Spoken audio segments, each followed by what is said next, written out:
न खलु गोपिका नंदनो भवा नखिल देहिना मंतरात्मत्रिक विघन सारथितो विश्वगुप्तये सख उदयवान सात्वतांग। यही है।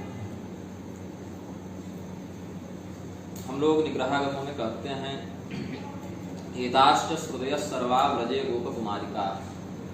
जो भी गोपियां व्रज में हैं वो सभी वेद मंत्र हैं, श्रुतियां हैं। और इसी बात का समर्थन वैष्णवागमों में माहेश्वर तंत्र इत्यादि में भी मिलता है। वैष्णवागमों का भी, माहेश्वर तंत्र आदि का भी यही मत है कि जो वृंदावनस्थ गोपियां हैं वे सभी वेद की ही मंत्र हैं, वे श्रुतियां हैं जिन्होंने एक साकार विग्रह धारण करके ब्रह्म की लीला में सहभागिता को पूर्ण किया। उपनिषदों का मत है, पुराणों में भी यह उक्ति है, अनेकानेक स्थानों पर बहुत संदर्भ इसके दिए जा सकते हैं। द्वे ब्रह्मणि वेदितव्ये शब्द ब्रह्म परं च यत् शब्द ब्रह्म नरो ज्ञात्वा परं ब्रह्माधिगच्छति। उस परब्रह्म का साक्षात्कार प्रधानता से दो उपाधियों से हम करते हैं, एक तो शब्दोपाधि, एक परोपाधि। ब्रह्म का हम दो विधा से कैसे साक्षात्कार करते हैं। साक्षात्कार जो शब्द है वह भी कई बार केवल नेत्र के ऊपर रूढ़ हो जाता है, क्यों? आंख से उसको देखेंगे तो साक्षात होगा, आंख के साथ सम्मिलित होकर साक्षात। अक्ष शब्द आंख के लिए आए तो साक्षात जब कहेंगे या प्रत्यक्ष जब कहेंगे तो वहां पर नेत्र इंद्रिय का संसर्ग होगा। लेकिन यहाँ जो साक्षात्कार शब्द है उसका तात्पर्य है कि हम उसका अनुभव कर लें, उसकी अनुभूति कर लें। आवृत्त चक्षुर्घोरानि पश्यन् या जो उक्तियां हैं, तो चर्म चक्षुओं के आवृत्त हो जाने के बाद भी श्रीमद् भागवत में क्या कहा? शास्त्र चक्षु सुधिर वशी। व्यक्ति कैसा हो? शास्त्र रूपी चक्षु वाला हो, शुचि मतलब पवित्र हो, वशी मतलब जितेंद्रिय हो। पांचरात्रागमों का भी वचन है, गुरुणा शास्त्र चक्षुषा। ज्ञान कैसे ग्रहण करें, किस गुरु से ग्रहण करें? ऐसे गुरु से करें जो शास्त्र रूपी चक्षु से संपन्न हो। अन्य पुराण भी नारद आदि का वचन बताते हैं कि चर्म चक्षुओं से उस ब्रह्म को देखना संभव नहीं है, इसीलिए उस ब्रह्म ने शब्दाकार विग्रह को धारण किया। द्वे ब्रह्मणि वेदितव्ये शब्द ब्रह्म परं च यत् शब्द ब्रह्म नरो ज्ञात्वा परं ब्रह्माधिगच्छति। उस ब्रह्म का दो निरूपण किया, शब्द ब्रह्म के रूप में और परब्रह्म के रूप में। तो शब्द ब्रह्म को जानने के बाद, उसको पूर्ण करने के बाद ही व्यक्ति परब्रह्म के बोध से युक्त होता है। पहले व्यक्ति को शब्द ब्रह्म का ही बोध होता है। कुछ स्थितियों में देखते हैं भक्ति रेखा मुक्तिदा इत्यादि वचनों से कि धर्मशास्त्रों का समुचित बोध न करके भी केवल भक्ति की प्रधानता से, क्योंकि वो जो बैठे हुए हैं वो भक्ति मार्ग के अधिक हैं, गुलाबी कुर्ते वाले, तो जो भक्ति मार्ग प्रधान भी चले किंतु शास्त्र ज्ञान पर जिनकी दृढ़ निष्ठा नहीं बन पाई, ऐसे व्यक्ति भी जब भक्ति की पूर्णता को प्राप्त कर लेते हैं तो भगवान उनमें शास्त्र बोध उत्पन्न कर देते हैं। तेषां ज्ञाने नित्य युक्त एक भक्ति विशिष्यते। जो शास्त्र के द्वारा जो ज्ञान मार्ग पुष्ट होगा और ब्रह्म ज्ञान का बोध होगा, उसमें भी भगवान के प्रति अनन्यता और एक भक्ति का ही, वहां पर अनेक भक्ति नहीं का, उसमें विशिष्टता क्या है? उस ज्ञानी की भी वह एक भक्ति वाला है और नित्य योग है उसका, भगवान से नित्य युक्त है, वियुक्त कभी नहीं रहा। सदैव उसका योजन ब्रह्म से या अपने ईश्वर से जिस भी स्वरूप में आराधना करे उसका बना रहता है। तो शब्द ब्रह्म का जो कलेवर है उसमें श्रुतियों को प्रधानता दी गई है और श्रुति से अविरुद्ध जितने भी पुराण स्मृति आगमादि हैं उनको भी हम उसी के श्रेणी में गिन लेते हैं। जो श्रुति से विरुद्ध चले जाए, ऐसे पुराण, ऐसे स्मृति या ऐसे आगम वचनों को भी हम शब्द से परे तो नहीं कर सकते किंतु ब्रह्मबोध में सहायक नहीं मानते। शब्द के भी दो लक्षण हम देखते हैं, एक तो तानमात्रिक शब्द है और एक सानमात्रिक शब्द, सन्मात्रिक शब्द। तानमात्रिक शब्द जो है वह आकाश तत्व से परिलक्षित होता है, आकाश तत्व का वह तन्मात्रा को धारण करे। साथ ही उसका जो मुख्य इंद्रिय है वह है कर्णेंद्रिय। कान रूपी इंद्रिय शब्द तन्मात्रा के माध्यम से आकाश तत्व से योजित होकर ध्वनि रूपी विषय को ग्रहण करता है। कर्ण रूपी इंद्रिय शब्द तन्मात्रा का आश्रय लेकर आकाश तत्व के माध्यम से ध्वनि रूपी विषय को ग्रहण करता है। तो ये हो गया लौकिक शब्द। लेकिन हम जिस ब्रह्मवाचक शब्द की बात करते हैं वो वेद है, उनको लौकिक शब्द या पौरुषेय शब्दों में नहीं कर सकते। दर्शन भेद से शब्द भी नित्य और अनित्य दोनों ही मान्य हो जाते हैं। किसी के मत से नित्य भी हैं और किसी के मत से अनित्य भी हैं। नित्य का तात्पर्य क्या है कि उस शब्द का किसी ने प्राकट्य वो रचना नहीं की, इसने बनाया नहीं, वह अपूर्व नहीं, वो अपूर्व है। उसका जो किसी ने अगर नया से सिरे से निर्माण कर दिया तो हम उसको अनित्य कह देंगे। और नित्य शब्द किसको कहेंगे? जो पूर्व काल में भी था, जिसकी हम परंपरा प्राप्त से उसका अध्ययन करते हैं, श्रवण करते हैं। तो जब हम अभिव्यक्त करते हैं मुख के माध्यम से शब्द को, तो उस अभिव्यक्ति को हम अनित्य कर सकते हैं, किंतु तो शब्द को अनित्य नहीं कर सकते। और वही अनित्यता कब लक्षित हो जाती है? जब उसका हम प्रत्यक्ष अनुभव करण से वो नहीं कर सकते, उस स्थिति में उसको अनित्य भी कह देते हैं। लेकिन जिन शब्दों का हम उच्चारण कर रहे हैं उनके रचयिता हम नहीं हैं, उनके केवल हम अभिवाचक हैं। अभिवाचक होने से वह हमारे लिए उस प्रारूप में तो अनित्य हो गए, किंतु वह पहले भी थे, इसीलिए उन्हें हम नित्य भी कहते हैं। अनुसुष्टम धीराणाम, हमने उनको पहले से सुना, तो इसीलिए शब्दों को नित्य और अनित्य दर्शन भेद से दोनों ही आचार्यगण दार्शनिकगण ग्रहण करते हैं अपने अपने मत में। तो गोपियां क्या हैं? न खलु गोपिका नंदनो भवान। गोपियों ने क्या कहा? आप केवल गोपियों के ही पुत्र नहीं हैं। गोपियों का तात्पर्य क्या है? यहाँ पर यशोदा जी को भी गोपी कहते हैं यहाँ पर। और जो गुप्त रहे, जिसको गोपनीय रखा जाए, उसकी भी निरुक्तादि की विधि से गोपी संज्ञा हो जाती है। तो देवकी जी क्या है? अत्यंत गुप्त स्थिति में कंस के कारागार में वास कर रही है, वो सबों के सामने नहीं, उनको भी छिपा कर रखा गया है, उनको भी कैद करके रखा गया है, गोपनीय रखा गया है। तो न खलु गोपिका नंदनो भवान, आप केवल गोपी पुत्र नहीं हैं, गोपी नंदन नहीं हैं। अब गोपी नंदन होने के लिए क्या होगा? भगवान से पहले गोपियों की स्थिति होगी और गोपियों के द्वारा भगवान की उत्पत्ति की जाएगी। या एक गोपी हो या बहुत गोपी हो, अलग बात है, भाव भेद से कह दें तो उसके लिए गोपियों को भगवान से पूर्व रखना पड़ेगा। लेकिन भगवान क्या कहते हैं? अहमेवा समेवाग्रे, सबसे पहले तो हम ही थे। यहाँ गोपियों का जो काल है वह भगवान के परवर्ती सिद्ध होता है। इसलिए भी कहा कि आपको यह नहीं कह सकते हम कि आप केवल गोपियों के पुत्र हैं, गोपी के पुत्र हैं, क्योंकि आपकी स्थिति गोपी से पहले भी थी। दूसरी बात, यदि शब्द ब्रह्म का हम आनयन करते हैं यहाँ पर, एदाश सुते सर्वा ब्रजे गोप कुमारी का, कि वे जो गोपियां हैं वे वेद के मंत्र हैं, उन्होंने सगुणाकृति को धारण किया। उस स्थिति में भी परब्रह्म की अपेक्षा शब्द ब्रह्म को बाद वाला बताया गया, यद्यपि वो नित्य है, लेकिन यस्य निश्वसितो वेदा इत्यादि शब्दों से परब्रह्म के निश्वासभूत वेदों को बताया गया है वही। लेकिन अभिव्यक्ति के दृष्टिकोण से देखें हम तो शब्द ब्रह्म की अभिव्यक्ति परब्रह्म से हुई है। अपौरुषेय होने पर भी अभिव्यक्त तो हुए ही, ब्रह्मा जी के मुख से भी वेद निश्रित हुए, तो उनकी अभिव्यक्ति उस रूप में हो गई। उपस्थिति पूर्व से होने के बाद ही वह उपस्थिति गुप्त थी, लेकिन अभिव्यक्ति जो हुई वो ब्रह्मदेव के माध्यम से हुई। भगवान नारायण ने भी वेद मध्यापयत विधिं, भगवान ने भी वेद पढ़ाया, यो ब्रह्मांड में दधाति पूर्वम इत्यादि भी देख लो उपनिषद में।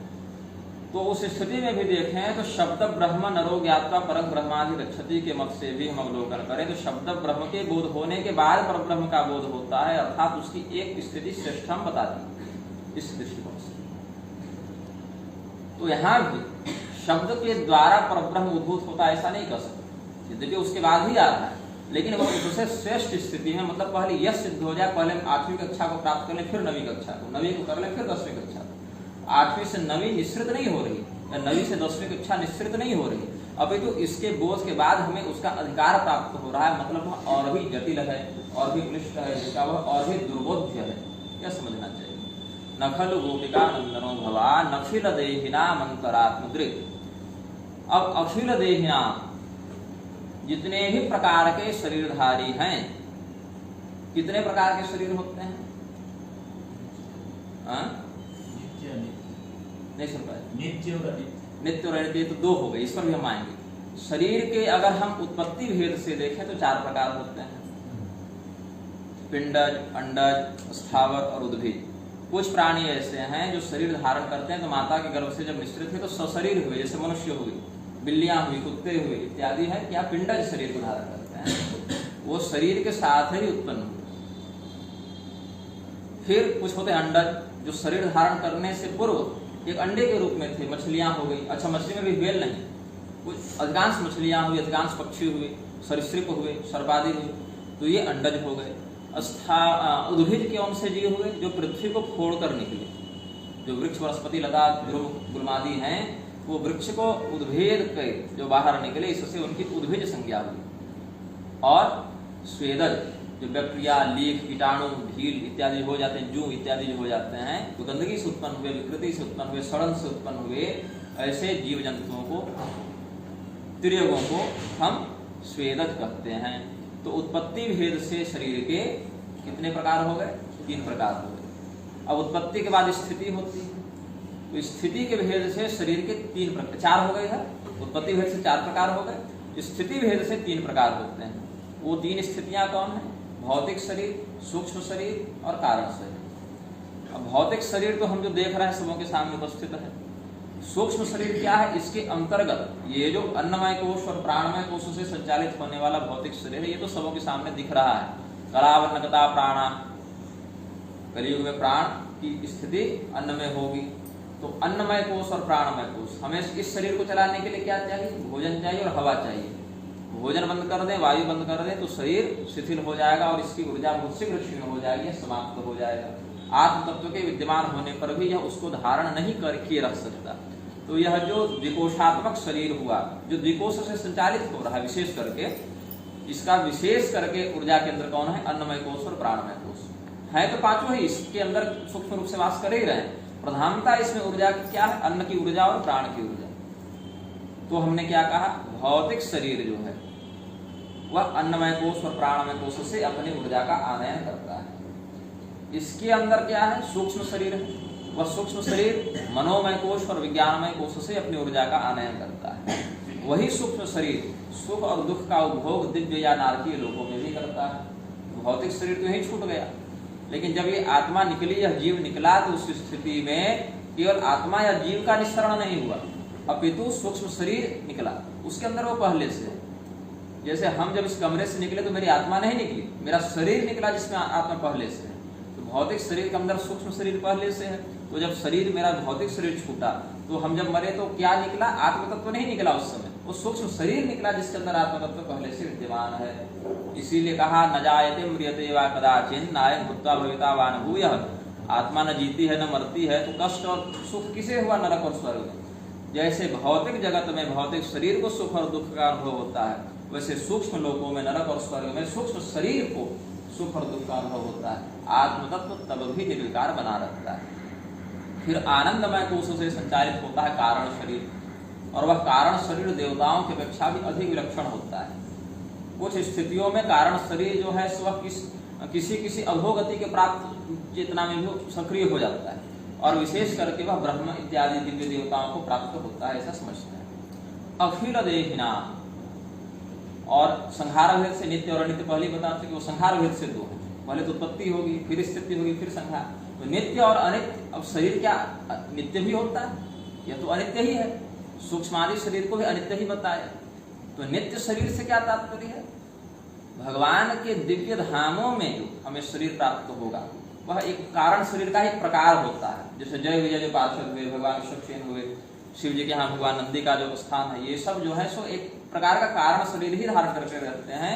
इनको भी हम सूक्ष्म शरीर नहीं कर सकते, कारण शरीर का एक प्रकार है ये। तो उस स्थिति में उनको नित्यत्व हम समझते हुए कह देते हैं, हालांकि वो भी पूर्ण नित्य नहीं है। देह किसी भी स्थिति में यदि प्रकृति जन्य होगा तो नित्य नहीं हो सकता है, क्योंकि प्रकृति जन्य है।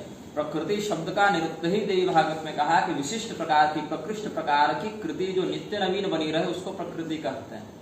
और प्रकृति इन तीनों अक्षरों का ही ब्रह्म वैवर्त में देवी भागवत में भी जो अलग शर्त बताया, उसमें कहते हैं प्र से सत्वगुण, क्री से रजोगुण और ती से तमोगुण का यहाँ पर संकेत होता है। इसीलिए त्रिगुण साम्य की अवस्था में तो संहार हो जाएगा, शरीर बचेगा नहीं।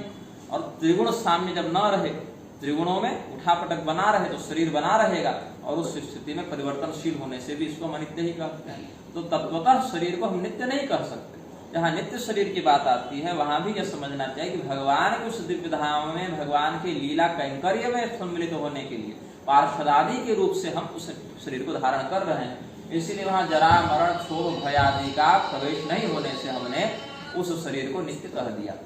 यद्यपि वहां भी जाने के बाद यदि कदाचित भगवान की किसी लीला में प्रवृत्ति की इच्छा हो गई तो जय विजय के समान पुनः 3 जन्म के लिए राक्षस बन भी सकते हैं। भगवान की वैसी लीला बन गई, इच्छा बन गई, वहां से भगवान इधर खिलवाड़ करने के लिए भेज देते हैं और फिर वापस भी ले जाते हैं। तो अखिल देहिनाम अंतरात्म दृक्, अंतरात्मा के रूप में सभी प्राणियों पर निरीक्षण करने के लिए आप रहते हैं। ईश्वर सर्वभूतानां हृदयेषु तिष्ठति भ्रामयन् सर्वभूतानि यंत्रारूढ़ानि माया। तो कहाँ रहते हैं? हृदयेषे। और इसी को वेद स्तुति में क्या कहा? आरुणयोदहरम। वेद स्तुति में आया ना, भगवान का नाभि चक्र में ध्यान किया। फिर दहराकाश, जो ब्रह्मसूत्र आप लोग पढ़ेंगे जब, तो वहां एक दहराधिकरण है। तो दहराधिकरण में ब्रह्म का जो सूक्ष्मतम प्रारूप बताया गया है। मैं कभी कभी विनोद में कहता हूँ कि हम लोग किसी गहराई वाले विषय को कहते हैं गहरा है। ये तो लौकिक गति हुई, जहाँ ब्रह्म की गहराई को बता दिया गया वहां दहराधिकरण होता है। वो गहरा नहीं, वो दहरा है, दहर क्षेत्र कहते हैं उसको। तो ब्रह्म का अणुरणीयान महतो महिया, तो अणुरणीयान के भी जो सूक्ष्मतम प्रारूप में ब्रह्म तत्व स्थित हो सकता है, वो हमारे लिए केवल एक अनिर्वचनीय होने पर भी समझाने के लिए कह देते हैं। उसको दहर शब्द से यहाँ लक्षित किया गया। दहराकाश, दहराधिकरण, दहर क्षेत्र इत्यादि कहते हैं। अंतरात्म दृक्, अंतरात्म शब्द के 2 अर्थ हैं यहाँ पर। वह आत्म तत्व जो हमारे अंदर प्रतिष्ठित है वह, अथवा उस आत्म तत्व के भी अंदर जो वास करता है वह परमात्मा तत्व। यह भी 2 लक्ष्य हम लगा सकते हैं अर्थ। अंतरात्म दृक्, अंदर से सबको देखने वाले हैं, अथवा अंदर की ओर दृष्टि वाले हैं। दोनों अर्थ इसके लगते हैं। अंदर बैठकर परमात्मा सभी की चित्तवृत्तियों का अवलोकन करते हैं, इसीलिए भी वे अंतरात्म दृक् हैं। अथवा आत्ममुखी, जो अंतर्मुखी दृष्टि हो जाएगी तब आत्म तत्व का दर्शन होगा, क्योंकि बाह्य दृष्टि से तो हम भौतिक संसार का निदर्शन करते हैं। तो ब्रह्म की प्रति जब दृष्टि बनती है तो व्यक्ति समाधि ध्यान आदि की अवस्था में जब जाता है तो अपनी वृत्तियों को अंतर्मुखी करते हुए फिर उसका विलय ब्रह्म तत्व में धीरे धीरे पंचीकरण के माध्यम से वो करता जाता है। तो उस स्थिति में अंतर्मुखी वृत्तियों के माध्यम से ब्रह्म का निदर्शन करता है। तो अंतरात्म दृक् का यह अर्थ भी लगा सकते हैं। अब उस दृष्टि को भगवान ने क्या कहा? न तुमाम शक्य से द्रष्टु मने नैव स्वचक्षुषा दिव्यं ददामि चक्षु पश्यमे योगम ऐश्वरम। चमड़े की आंख से हम उनका दर्शन नहीं कर सकते, अतएव परमात्मा ने, श्री कृष्ण ने अर्जुन को दिव्य दृष्टि प्रदान की। वह दिव्य दृष्टि से ये चमड़े की आंखें भी इतनी दृढ़ सक्षम हो गई कि वो भगवान को देख सकें, और शास्त्र रूपी दृष्टि से हम उनके तात्विक बोध को भी समझ सकें। यह भी शास्त्र दृष्टि भगवान ने प्रदान की। तो अंतरात्म दृक् यह भाव हो गया। अब जितने प्रकार के देह हैं और जितने प्रकार के अंतरात्म दृक् जो हमने कहा, उसमें किन चीजों का वो निदर्शन करते हैं? ब्रह्म हमारे कर्म के साक्षी हैं। सर्वप्रथम कर्म के भी कई प्रभेद हैं। यदि हम फल भेद से देखें तो कर्म के 4 प्रकार होते हैं: पाप पुण्य, पाप पुण्य रहित और पाप पुण्य मिश्रित। 4 प्रकार से फल भोग में कर्म को हम समझते हैं। और यदि हम काल भेद से देखें तो कर्म के 3 प्रकार होते हैं: क्रियमाण कर्म, संचित कर्म और प्रारब्ध कर्म। और यदि हम भाव भेद से देखें तो कर्म के 2 प्रकार होते हैं: सकाम कर्म और निष्काम कर्म। ये कर्म के कितने प्रकार हो गए? कुल 9 प्रकार हो गए: पाप पुण्य, पाप पुण्य रहित, पाप पुण्य मिश्रित, संचित, प्रारब्ध, क्रियमाण, सकाम और निष्काम। ये कर्म के 9 भेद हो गए। इन्हीं नवविध कर्मों से जो बद्ध है उसको हम जीव कहते हैं। नवविध कर्म बंधनों से जो आबद्ध चेतन है उसकी जीव संज्ञा है। क्लेश कर्म विपाकाशय अपरामृष्ट पुरुष विशेष ईश्वर। योग दर्शन ने कहा क्लेश से, और क्लेश कितने? अविद्या, अस्मिता, राग, द्वेषाभिनिवेशा क्लेशा भी कहा। अविद्या, अस्मिता, राग, द्वेष और अभिनिवेश, इन 5 को क्लेश कहा। तो संक्षेप में क्या समझे? मैं यह शरीर हूं, इस प्रकार का भ्रम हो जाना ही। पूर्णोपनिषद में भी वेदांतियों के जो भ्रम बताए हैं उसमें भी पहला भ्रम यही बताया कि स्वयं को ईश्वरांश न समझकर देह समझ लेना। ये वेदांतियों का पहला भ्रम होता है। मैं ईश्वर अंश जीव विनाशी कहा ना, देह अंश जीव तो नहीं कहा। तो ईश्वर का ममैवांशो जीव लोगे, मेरा संयोजन ईश्वर तत्व से है, ऐसा जीव को बोध न हो, अपितु देह से वह स्वयं को जोड़ ले, तो इसको प्रथम अविद्या संज्ञक क्लेश कहा जाता है। और वही अविद्या संज्ञक क्लेश के साथ कर्म करते हुए इन नवविध कर्मों में जब वह कर्ताभिमान से युक्त हो जाता है तो उसी को अस्मिता भी कहते हैं। मैं खा रहा हूँ, मैं बोल रहा हूँ, मैं चल रहा हूँ, उस प्रकार के कर्ताभिमान से जब व्यक्ति युक्त होता है तो एक अस्मिता का भी लक्षण उसमें लक्षित होता है। सुखानुसई राग, दुखानुसई द्वेष, स्वस्वाहिदसो तथा विरूढ़ो विनिवेश। किसी भी व्यक्ति में कोई भी अच्छाई को बिना देखे उसकी सभी अच्छाइयों को नजरअंदाज करके सभी प्रकार के सद्गुणों की उपेक्षा करके उससे द्वेष करने लगना, उससे घृणा करने लगना द्वेष है ना, उससे घृणा करने लगना। अर्थात आप उससे इतना घृणा करें या इतने दुखों का आप उसमें परिकल्पन कर लें कि उससे किसी सद्गुण पर ध्यान न जाए तो समझना चाहिए वह द्वेष है। और किसी भी तत्व में, केवल व्यक्ति नहीं तत्व में भी उसके समस्त दुर्गुणों की उपेक्षा करके उसके समस्त बुराइयों को नजरअंदाज करके यदि आप उसमें आसक्त हो गए तो वह राग है। कई बार राग और द्वेष एक ही तत्व में भी हो सकते हैं। आपको रसगुल्ला खाना बहुत पसंद है लेकिन 10 खाने के बाद आपको उसी राग से द्वेष की अनुभूति भी होने लगे कि अब नहीं खा सकते, अब तृप्त हो गए या अब मत देना। तो कई बार एक ही तत्व में राग की प्राप्ति होने के बाद जब राग की अधिकता हो जाती है तो वह राग द्वेष का भी ये धारण कर लेता है। और कई बार क्या होता है, द्वेष की अधिकता भी राग को जन्म दे देती है। जैसे अजामिल को देखें तो अजामिल प्रारंभ से तो बहुत संयमी थे, नैष्ठिक थे, धर्मनिष्ठ थे और अधर्म के प्रति वे द्वेष भाव भी रखते थे। लेकिन वह द्वेष इतना दृढ़ हो गया कि कई बार क्या है, जब उन्होंने एक बार किसी शूद्रा को वेश्यागमन करते देखा तो सीमासक्त हो गए, तो वहां राग की प्राप्ति भी हुए ना। तो एक ही तत्व से कई बार राग का भी और द्वेष का भी हम आनयन कर लेते हैं। ये 4 क्लेश हो गए। और देह के छूटने का जो भय है जो कि विद्वान और मुक्त सब में लागू होता ही है, क्योंकि अनेकानेक जन्मों से हम देह से विमुक्त होने की पीड़ा को या दंश को झेलते आ रहे हैं अलग अलग अंतःकरणों के माध्यम से। तो उस स्थिति में हमारे अंदर वह स्मृति इतनी दृढ़ हो गई है, बलवती हो गई है कि हम में से कोई भी व्यक्ति वह मृत्यु से नहीं डरता, ऐसा संभव नहीं है। मृत्यु से 2 ही लोग नहीं डरते, एक जो पागल है जिसका होश ही नहीं है क्या सही है क्या गलत है, जिसकी मानसिक स्थिति ही सही नहीं है, और एक जो ब्रह्मज्ञानी है। यदि वह पागल नहीं और यदि वह ब्रह्मज्ञानी नहीं तो मृत्यु से डरेगा ही डरेगा, उसको अभिनिवेश नाम का क्लेश लगेगा ही लगेगा। तो पागल क्या है, उसका मानसिक संतुलन ही नहीं है, उसकी मनोदशा स्वस्थ नहीं है, उस स्थिति में उसको मृत्यु का या किसी भी तत्व का भय नहीं होता। तो भय होने के लिए उसकी पीड़ा का बोध होना आवश्यक है। जब पीड़ा का विवेक ही नहीं, पीड़ा संज्ञा का कोई तत्व की स्मृति नहीं, कोई अनुभव की स्मृति नहीं, तो उसको मृत्यु से भय नहीं। और ब्रह्मज्ञानी तो क्षीयन्ते चास्य कर्माणि तस्मिन् दृष्टे बराबर, उसको तो ऐसे भी कुछ नहीं लगना है। और ईश्वर क्या है, क्लेश से भी विमुक्त है, और जो नवविध कर्म विपाक की हमने चर्चा की उससे भी विमुक्त है, इसीलिए वह ईश्वर है। लेकिन जीव ऐसा नहीं है, इसीलिए जीव देह में आबद्ध है। आपने भी स्व प्रश्न किया था जीव आत्मा परमात्मा पर। वही चेतन जब कर्ताभिमान और भोक्ताभिमान दोनों से युक्त हो जाता है तो जीव कहलाता है। मैं इस कर्म को कर रहा हूं और इस कर्म का अमुक फल हमें प्राप्त होगा, इस प्रकार के भाव में जब चेतन की स्थिति बन जाती है तो उसको जीव कहा जाता है। लेकिन वही जीव जब यह समझ ले, यस्य नाहं कृतो भावो बुद्धिर्यस्य न लिप्यते, ठीक है, जब ये भाव की उसमें हानि हो जाती है तो वो किसी भी कर्म के फल को भोगता नहीं, करते भले रहता है, लेकिन कर्ताभिमान से रहित तो होने के कारण वह कर्म में प्रवृत्त होता हुआ भी उस कर्म के बंधन से युक्त नहीं होता। वैसे पद्म पत्र विवाम फसा, जिस प्रकार से कमल का पत्ता जल में रहता हुआ भी जल से लिप्त नहीं होता। तो आत्म तत्व की स्थिति में चेतना का क्या लक्षण देखने को मिलता है कि कर्म तो करता ही है किंतु उस कर्म के फल को भोगता नहीं है, नवीन कर्म प्रारब्ध का वह सृजन नहीं करता।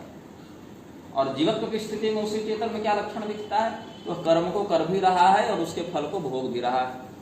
तो भोक्ता कर्ता भावद्वय से युक्त चेतन की जीव संज्ञा है और भोक्ता भाव से रहित चेतन की आत्मा संज्ञा है। और इन दोनों भावों से सर्वथा विरक्त हो जाए, मतलब करे भी नहीं, क्रियाशील भी ना हो, उस स्थिति में क्या कहेंगे, तो प्रेरक हो जाएगा, वह ब्रह्म कहलाएगा। उसी चेतन को हम परमात्मा कह देंगे, उसी को ब्रह्म कह देंगे। तो यह समझना चाहिए कि जो भोक्ता कर्ता भाव से युक्त चेतन की स्थिति है उस समय हम उस चेतन को कह देंगे कि यह, जैसे हमारे अंदर रोग का प्रवेश हो जाए तो हमारी संज्ञा होगी रोगी, और यदि हमारे अंदर से रोग को निकाल दिया जाए तो हमारी संज्ञा हो गई स्वस्थ, और यदि हमारा शरीर भी छूट जाए तो स्वस्थ भी नहीं कहेंगे, फिर कह देंगे कि यह हो गए दिवंगत। वो इसी प्रकार से जब कर्ता भोक्ता भाव से युक्त चेतन रहेगा तो हम कहेंगे जीव। जब भोक्ताभिमान से वह रहित हो जाएगा, कर्ताभिमान से रहित हो जाएगा, केवल सक्रिय रहेगा तो कह देंगे आत्म तत्व है। और वही आत्म तत्व जब सक्रिय भी न रहे तो उस स्थिति में उसको हम परमात्मा तत्व से समझते हैं। उसमें जो हम कहते हैं शोकामय तब प्रजा सृजेयेति या एको हम बहुत श्याम इत्यादि का भाव है कि मैं ये कहूँ बहुत हो जाऊं, उसने कामना की मैं प्रजाओं की रचना करूं, वह कामना भी उसमें प्रकृति के क्षोभ से उत्पन्न होती है, वह उसकी वास्तविक तात्विक कामना नहीं। अभी तो जैसे ये सफेद बल्ब के ऊपर मैं पीला कपड़ा बांध दूं तो प्रकाश नीचे पीलेपन के साथ आने लगेगा। तो प्रकृति और पुरुष के क्षोभ से यह कामना सृजन की स्वयं शिक्षा शक्ति के रूप में प्रकट हो जाती है। वह ब्रह्म का नैसर्गिक स्वभाव नहीं है। अभी तो प्रकृति के क्षोभ मात्र से ब्रह्म में शिक्षा शक्ति का प्रादुर्भाव हो जाता है। जैसे अग्नि और जल के संयोग से वाष्पीकरण स्वयं होने लग जाता है। जल का गुण नहीं है भाप बन जाना और अग्नि का गुण भी नहीं है भाप बन जाना, लेकिन अग्नि और जल का समुचित संयोग बन जाए तो वही जल वाष्पीकृत होने लगता है। वैसे पुरुष और प्रकृति, ब्रह्म और माया के संयोग मात्र से वह शिक्षा शक्ति का उत्सर्जन होने लगता है और सृष्टि रूपी क्रिया प्रवृत्त होने लग जाती है, ऐसा समझना चाहिए। तो क्या कहा, अखिल देहिना मंत्रात्मदिक विघन सार्थितो विश्वगुप्तये। निग्रहागमों में भी कहते हैं विष्णोर नखर संभूतो ब्रह्मा वै विघना मुनि। इसी का समर्थन वैखानसीय मत भी करते हैं। पांचरात्रागमों में भी वर्णन है, वैष्णवागमों में भी वर्णन है। नख अथवा नखर कहते हैं नाखून को, तो नख से जो युद्ध करे वैसे नखरायुद्ध कहते हैं बाघ को, सिंह को। नख अथवा नखर शब्द नखंगराती व नखर इत्यादि शब्दों से कहते हैं कि भगवान विष्णु के नाखून से उत्पन्न जो ब्रह्मदेव हुए उस ब्रह्मदेव को हम विखना कहते हैं। और विष्णुर नखर संभूतो ब्रह्मा वै विखना मुनि। और भगवान विखना के द्वारा जिस शास्त्र का प्रवर्तन किया गया उसको वैखानस भगवत शास्त्र कहते हैं। तो वैष्णवों में भी दो विधान मिलते हैं, वैखानस और पांचरात्र। तो जहां तक मुझे जानकारी है तिरुपति भगवान की जो अर्चना होती है उसमें वैखानस मत प्रधान है, और श्रीरंगम में जो भगवान की अर्चना होती है उसमें पांचरात्र मत प्रधान है। तो भगवान वेदांत देशिक ने जब पांचरात्र रक्षा लिखी तो उसमें स्पष्ट किया कि वैखानस मत जिसमें अर्चना होती है उसमें पांचरात्र का प्रवेश न करे, और पांचरात्र मत से जहां अर्चना होती है उसमें वैखानस का विक्षेप न करे, क्योंकि इससे दोष लग जाता है, पद्धति में सांकर्यता उत्पन्न हो जाती है। तो विघन सार्थितो ब्रह्मा वै विघना मुनि, ब्रह्मदेव ही विघना मुनि हैं। तो विघनसा ब्रह्मणा यह प्रार्थितः स विघनसार्थितः, विघनसार्थित हुए भगवान ब्रह्मा के द्वारा उनकी प्रार्थना की गई, निवेदन किए। किस उद्देश्य से निवेदन करते हैं? विश्वगुप्तये, विश्व की रक्षा के लिए। और भगवान क्या है? अहं वैश्वानरो भूत्वा प्राणिनां देहमाश्रितः। भगवान ने कहा मैं वैश्वानर हूं, विश्वानरानानयति वैश्वानरः। तो चेतना की फिर चार अवस्थाएं की बताई, विश्व, तेजस, प्राज्ञ और अव्यक्त। इसी को भगवान श्रीराम परक कह देते हैं, तो राम, लक्ष्मण, भरत और शत्रुघ्न कह देते हैं। और इसी को भगवान श्री कृष्ण परक कह देते हैं, तो वासुदेव, संकर्षण, प्रद्युम्न और अनिरुद्ध कह देते हैं। नमस्तुभ्यं भगवते वासुदेवाय धीमहि प्रद्युम्नाय अनिरुद्धाय नमः संकर्षणाय च। ये हो गया। और अगर इसको निर्गुणों परक कह दें तो हो जाएगा विश्व, तेजस, प्राज्ञ और अव्यक्त, या विश्व अथवा वैश्वानर शब्द भी कहीं कहीं आया है। तो विश्व गुप्त, हम जब देख रहे हैं भी संसार को, इसको क्या कहते हैं? विश्व कहते हैं। जब हमारी इंद्रियां बहिर्मुखी होकर बाहर से भौतिक विषयों का आनयन करती हैं तो उसको क्या कहते हैं?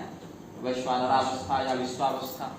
और हमारी इंद्रियां जब अंतर्मुखी हो जाती हैं और अंदर से ही विषयों का वह आस्वादन करने लगती हैं तो उसको हम कहते हैं तेजसावस्था। और सरल भाषा में कहें तो सपना, स्वप्नावस्था भी कहते हैं। सपना देखते हैं ना सोने के बाद, तो सपने में भी हम देख रहे हैं, सपने में भी बोल रहे हैं, सपने में भी चल रहे हैं, सपने में भी खा रहे हैं। तो सपने में भी वो इंद्रियां अपना काम तो कर ही रही है। तो बाहर से तो हमने आंख खोलकर किसी को नहीं देखा, पैरों से गमन नहीं किया, वाणी से वाचन नहीं किया, लेकिन सपने में वो इंद्रियां अपना अपना कार्य कर ही रही हैं। इसीलिए समझना चाहिए कि इंद्रियों की बाह्य वृत्ति जब बाहर से विषयों का आनयन करे तो उसको विश्वावस्था कहते हैं, और जब अंतर्मुखी होकर वह अंदर ही अंदर विषयों का आस्वादन करे तो उसको तेजसावस्था अथवा चेतना की स्वप्नावस्था कहते हैं। और उस स्वप्नावस्था में जो इंद्रियों का जो विषय लोलुपता जो व्याप्त हो गई उनकी, उसको परिमार्जित करते हुए ब्रह्मोन्मुखी यदि हम कर दें तो उसको प्राज्ञावस्था कहते हैं, जो समाधि की अवस्था हो गई। और उसके बाद जब जीव का इन अवस्था त्रयी से मोचन हो गया, जब अव्यक्त ब्रह्म में लीन हो गया, तो उसको अव्यक्तावस्था चेतना की कहते हैं। देवकी जी ने क्या कहा, व्यक्ते व्यक्तं काल वेगे न याते भवानेकः शिष्यते शेष संज्ञः। तो भगवान कारागार में प्रकट हुए, तमद्भुतं बालकम् अम्बुजक्षणं चतुर्भुजं शंखगदायुधायुधं हुआ।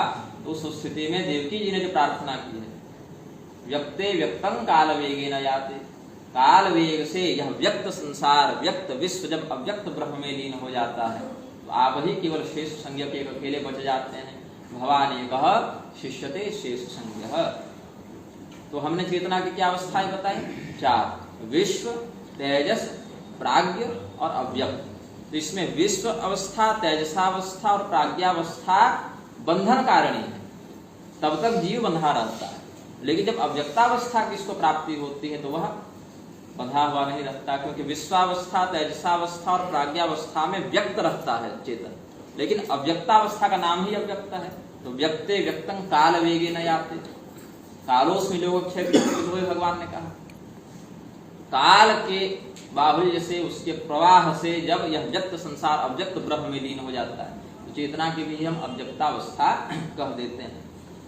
तो विश्व गुप्त, यहाँ पर क्या कहा, विश्व की अवस्था में जो चेतना अवस्थित है, जो हमने भी बताया ना, विश्वानरा नारायण तीति विश्वानर, और भगवान ने कहा हम विश्वानरो भूत्वा प्राणिनां देहमाश्रितः। तो उस स्थिति में जो विश्वावस्था में आबद्ध जीव समूह है, उसकी गुप्ति के निमित्त, उसकी रक्षण के निमित्त, उसको बचाने के लिए आप आए, ऐसा किसके द्वारा हुए, विघ्नसार्थितो भगवान ब्रह्मदेव के द्वारा प्रार्थित हुए हैं। सख उदय इवान, सखा कहा यहाँ भगवान के लिए। सखा कौन है, द्वा सुपर्णा सयुजा सखाया समानं वृक्षं परिशस्व जाते। इसका आपको भागवत महापुराण के पुरंजनोपाख्यान में विस्तृत मिलेगा, जो अभिज्ञात और पुरंजन का संवाद है, हंस के संदर्भ में बताते हैं। द्वा सुपर्णा, बहुत सुंदर पंख वाले 2 हैं, सयुजा संयोजित है, वियुक्त नहीं है, सखाया स्वच्छ भाव से रहते हैं, द्वेष भाव से नहीं रहते, समानं वृक्षं परिशस्व जाते, एक ही वृक्ष का आश्रय लेकर दोनों निवास करते हैं। तयोरन्यः पिप्पलं स्वाद्वत्य नश्यन्यो अभिचाकशीति, उसमें एक जो है वह सुख दुख इत्यादि कटु और मधुर विषयों के फल का आस्वादन करता हुआ बारंबार सुखी और दुखी होता रहता है, और एक उनसे निरपेक्ष रह के सदैव एक रस में रहता, अखंड रहता है। आनंदाध्येव खलु इमानि भूतानि जायन्ते, फिर भी वह आनंदित रहता है। संसार की उत्पत्ति में भी वह आनंदित है, स्थिति में भी आनंदित है। आनंदाध्येव खलु इमानि भूतानि जायन्ते आनंदेन जातानि जीवन्ति, फिर स्थिति में भी और विनाश की स्थिति में भी उसको शोक नहीं होता, अपितु स्थिति त्रयी में, उत्पत्ति में, उसके स्थिति में और संहार में, इन तीनों घटनाओं में भी उसका चित्त जो है न सुखी होता है न दुखी होता है। तो सखा यहाँ कहा भगवान, और हम लोग भी कहते हैं त्वमेव माता च पिता त्वमेव इत्यादि, त्वमेव बंधुश्च सखा त्वमेव। तो सख उदयवान सात्वतांकुले, तो जीव का परम सखा ब्रह्म को यहाँ पर बताया। तो ब्रह्म ज्ञानी को भी ब्रह्मवत ही समझना चाहिए, क्योंकि वह उससे एकाकार हो चुका है। ऐसा भगवान जो कहते हैं, ज्ञानित आत्मैव में मतम, आत्मैव, भगवान ने उसको अपनी आत्मा ही बता दी। तो इसलिए ऐसे संतों को भी जो ब्रह्म ज्ञान से संसिद्ध हो चुके हैं, उनको जंगम ब्रह्म ही समझना चाहिए कि चलते फिरते ही भगवान है। सात्वतांकुले, सात्वत का क्या लक्षण है, पद्म पुराण के उत्तरखंड की उक्ति मुझे स्मरण आ रही है। सत्व गुण को धारण करने से, सत्व गुण प्रधान होने से भगवान नारायण को सात्वत करते हैं। और सात्वत संहिता इत्यादि भी ग्रंथ उपलब्ध हैं पांचरात्रागमों में।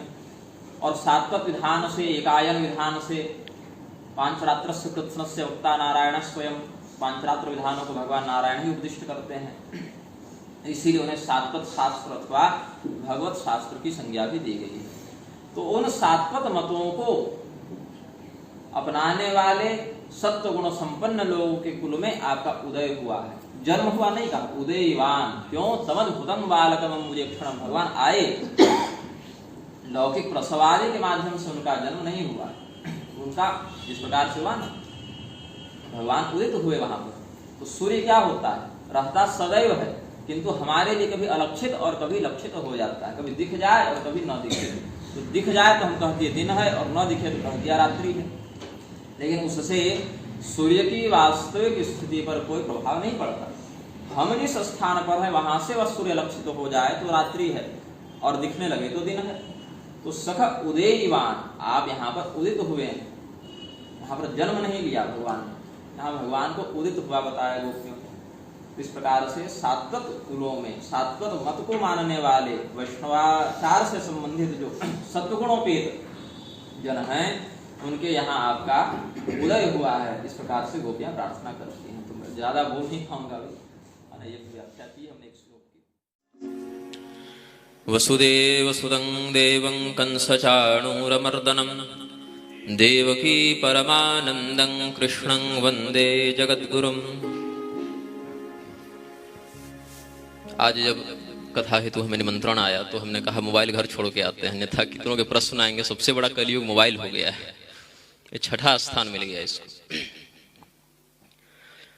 स्वामी जी ने जो माया का वर्णन किया, अघटन घटनापत्ति यस्य विभ्रांत कारिणी माया, जो नहीं है उसकी भी भ्रामक प्रतीति कराने वाला तत्व माया तत्व के रूप में लक्षित है।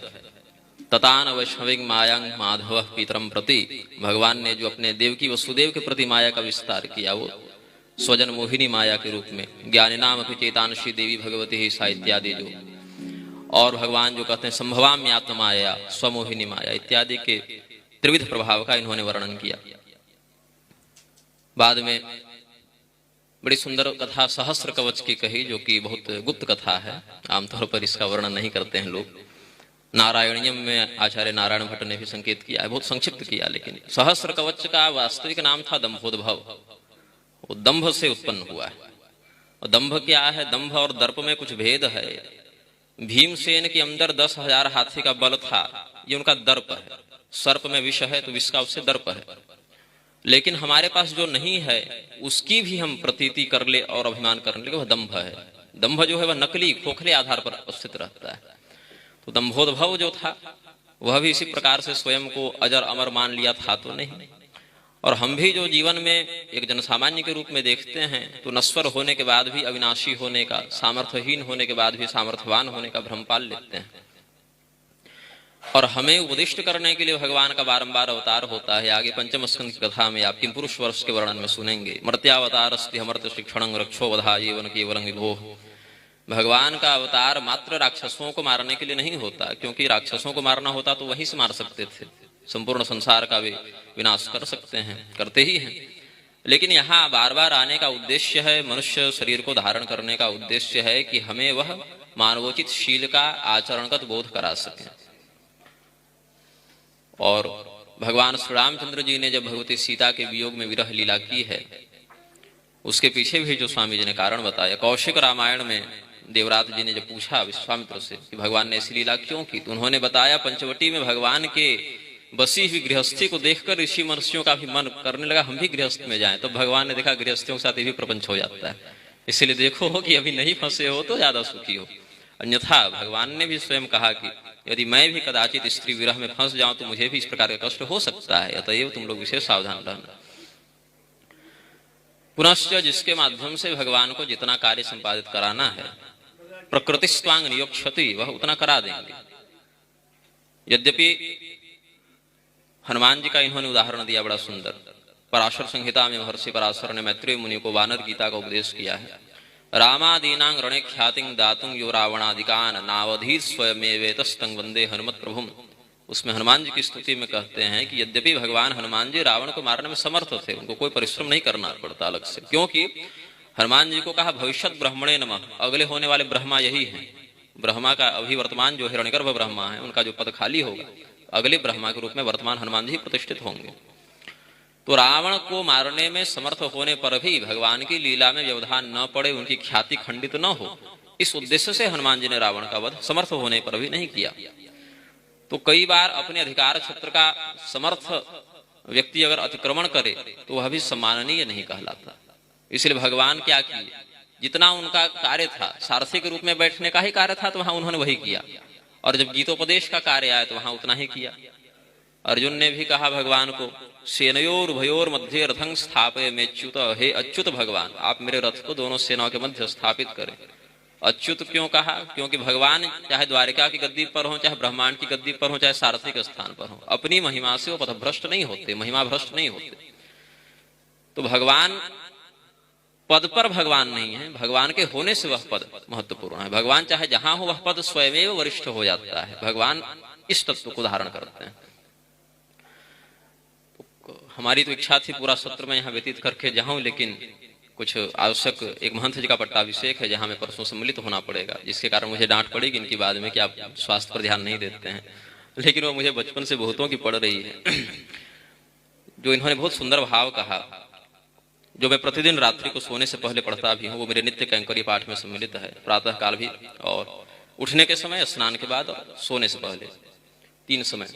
सदैव देव भगवान प्रतीक्षताम कलेवरं यावदिदं हिनोम्यहम् प्रसन्न हासा ऋणलोचनोल्लसन मुखामुजोध्यान पथश्चतुर्भुज। ये संपूर्ण श्रीमद् भागवत में मेरा सबसे प्रिय श्लोक है। ऐसे तो तेनेयं वाग्मयी मूर्ति प्रत्यक्षा वर्तते हरे संपूर्ण भगवान का ही कलेवर है, लेकिन यह मेरा विशेष प्रिय श्लोक है जिसमें भीष्म पितामह कह रहे हैं कि भगवान आप मेरी प्रतीक्षा करें जब तक हम इस शरीर का परित्याग न करें। तो मैं त्रिकाल में भगवान से प्रार्थना कर रहा हूं, इसलिए स्वास्थ्य में थोड़ी सी लापरवाही हो जाती है। तो हाथ में पुष्प न हो लेकिन पुष्पिताग्रा छंद तो है पुष्पांजलि के निमित्त। इतिमति रूप कल्पिता तृष्णा, उन्होंने अंतिम पुष्पांजलि जो भगवान को पुष्पिताग्रा छंद से दी है। तो भगवान के प्रति हमारा जो है वह जो अहेतुकी भक्ति का इन्होंने लक्षण उपदिष्ट किया आप सबों को, और अच्छी बात है कि आधुनिक भाषा में भी समझा दिया ताकि वह अर्थगम आसानी से हो जाए। हम लोग के साथ विडंबना हो जाती है कि सिद्धांत बोध में कई बार समझ नहीं पाते हैं कि श्रोता के दिल में बात जा रही है कि दिमाग के ऊपर से जा रही है, लेकिन कह दिया करते हैं।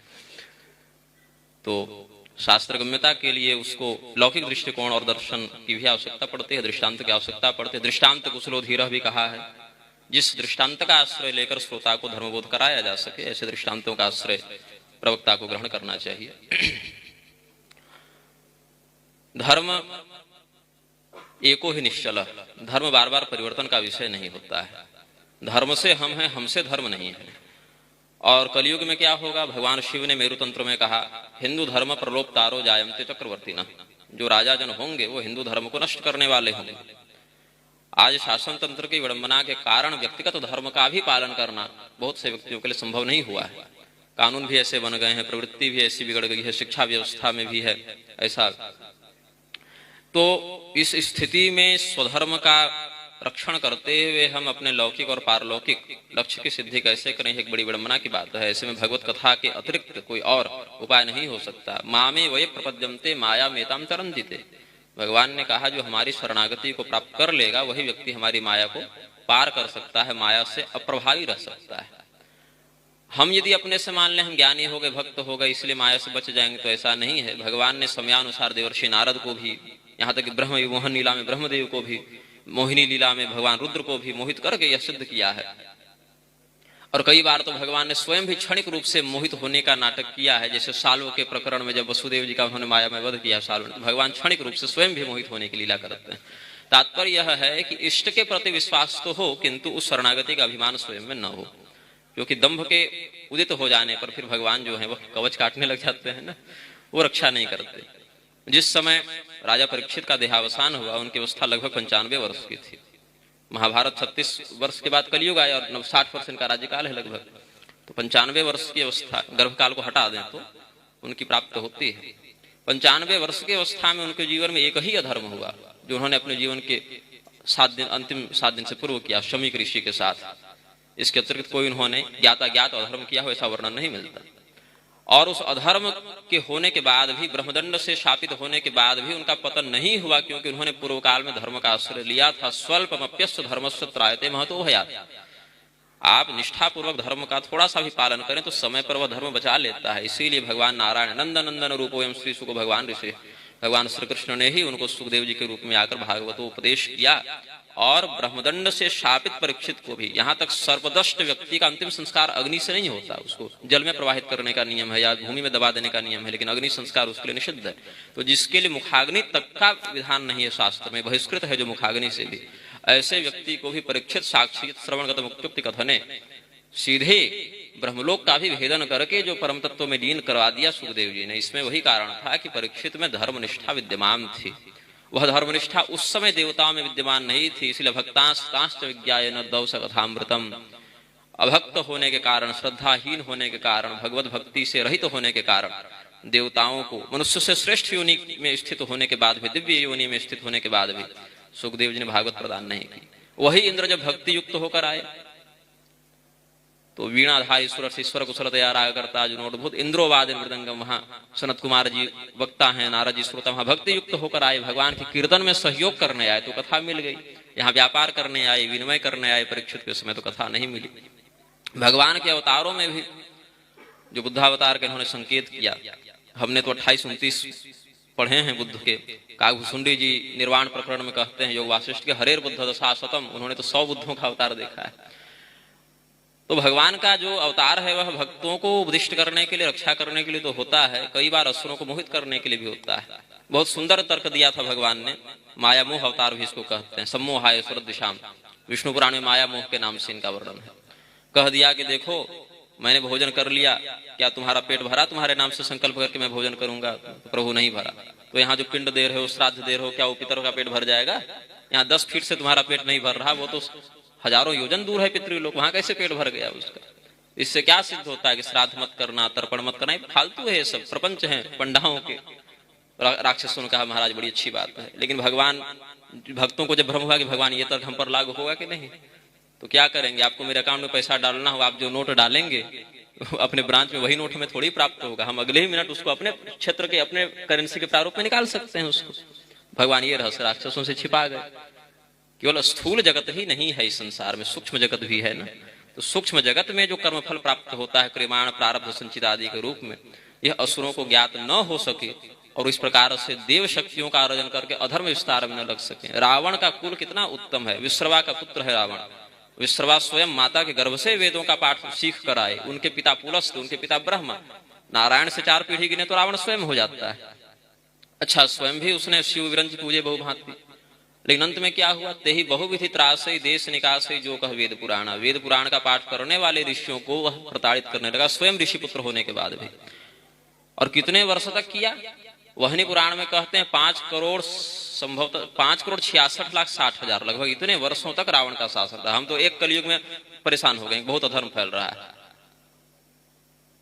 रावण ने लगभग हम समझते हैं 13 चतुर्युगी राज्य किया है, वहनी पुराण के प्रमाण से। थोड़ा धुंधला स्मरण आ रहा है लेकिन ऐसी बात है। और रावण तपस्क क्षयात, जब उसकी तपस्या का बल, जो तपस्या का पुण्य था वह नष्ट हो गया, तो सगणों रावणों हतः, तब अपने पूरे खानदान के साथ, अकेले नहीं गया। अधर्म से अर्जित किया हुआ वित्त आपको 5 साल 10 साल 20 साल का सुख दे सकता है, लेकिन वसूलने पर आएगा तो पीढ़ियों तक वसूलता रहता है। हाँ, समूलम जीवनस्य। तो भगवान ने उसके लिए अवतार कौन सा ग्रहण किया? देखा ये तो ऐसे मरेगा नहीं, इसको अधर्म के मार्ग में, वेद विरुद्ध मार्ग में जल्दी लगाओ। क्योंकि रावण पदपाठ का दृष्टा ऋषि भी है वेद परंपरा में, विदग्ध भी था, तब तक तो उसका कोई विनाश होता नहीं। उस स्थिति में भगवान ने लंकावतार एक ग्रहण किया है। लंकावतार सूत्र में इसका वर्णन है। उसमें कोणागमन बुद्ध के रूप में भगवान आए, और वो दक्षिण के नक्शा में देखेंगे ना, जहां रामेश्वरम कोना पड़ता है, भारत एक त्रिकोण के रूप में वहां, तो वहां पर जाकर बैठ गए। तो इसके थे एजेंट लगे हुए, सुख सारण इत्यादि घूमते रहते थे। उन्होंने जाकर कहा कि कोई तपस्वी बैठे हैं, तो रावण पुष्पक विमान पर बैठकर आया, कुंभकर्ण आदि को लेकर आया, और फिर रावण को उन्होंने वेद विरुद्ध मार्ग का उपदेश किया। तो वेद का दृष्टा ऋषि होकर भी, ऋषिपुत्र होकर भी, वैदिक मार्ग का अनुसरण करके जिसने भगवान से वरदान प्राप्त किया, ऐसा रावण भी वेद विरुद्ध मार्ग में चला गया और उसका फिर विनाश हो गया। तो भगवान का बताया गया कौन सा उपदेश वैदिक मार्गियों के लिए और कौन सा अवैदिक मार्गियों के लिए, इसको देखना चाहिए।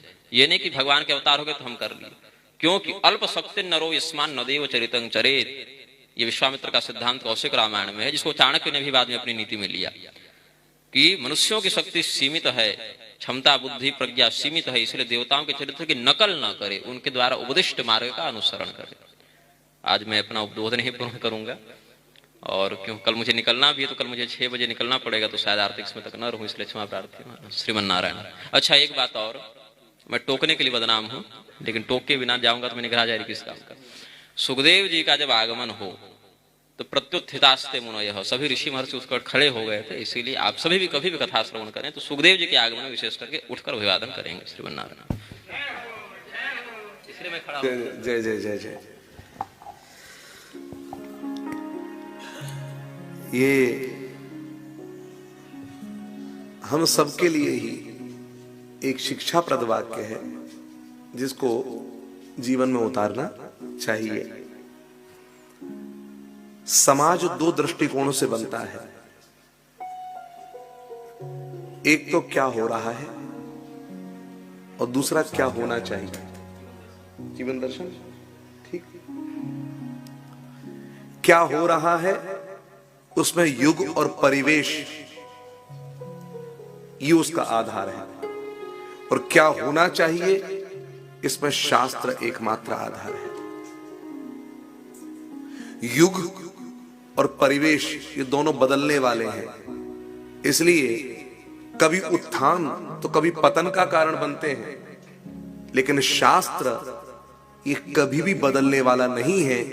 इसलिए धीरे धीरे ही सही ये सदैव उत्थान का कारण ही बनता है, पतन का कारण नहीं बनता।